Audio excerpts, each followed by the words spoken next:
I hope you enjoyed OJ Made in America Part 3. These were my thoughts. How did the first two detectives not have a single follow-up question to try and entrap OJ? My mother grilled me harder than that when I wasn't inside before the streetlights came on. How is the LAPD this good at framing people and this bad with a simple investigation with all of this evidence? They've been doing dirt so long, they forgot how to be clean. Why did we need this whole ordeal? Just ask OJ's friends. Evidently, they all knew he did it. Of course, Nicole's family knew he did it. The prosecution knew he did it. The neighbors knew he did it. The helicopter driver knew he did it. Al Michaels knew he did it. The only people that didn't know was the jury.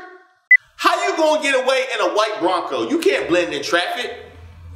OJ, going white till the end. If a look could say it would be Garcetti's face when he saw all the brothers and sisters cheering on OJ during the Bronco chase. I recognize that look from every time I go into a bank. This Bama said, what are all these doing in Brentwood? And we let him play the race card on us. Yo, he played us. Yo, this was the biggest L we took until Kanye hooked up with the Kardashians.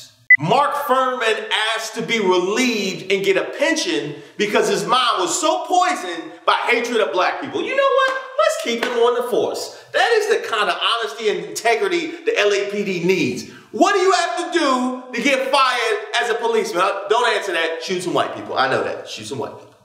It's not rocket science why black women didn't like Marsha Clark. It was that perm. No sister could stand behind that.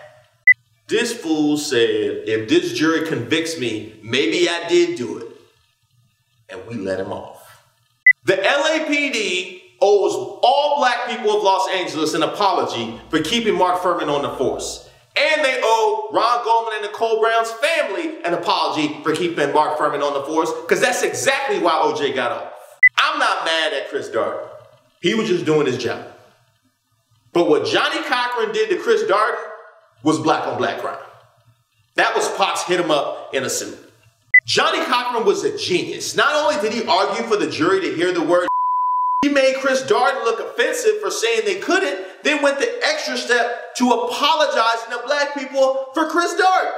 They lost the case right there. But the ironic thing about Chris Darden saying the word would blind the jury, he was right. The subtext of everything Johnnie Cochran said about Chris Darden was Uncle Tom. And the pretext, and the context, and the actual text. So if you're scoring at home, the same defense that said that the jury could hear the word and still be fair, thought that the jury couldn't see pictures of OJ with white people and still be fair. Jury, you up. The prosecution was doing its job. The defense was doing its job. The jury didn't know any better. You know who I'm mad at?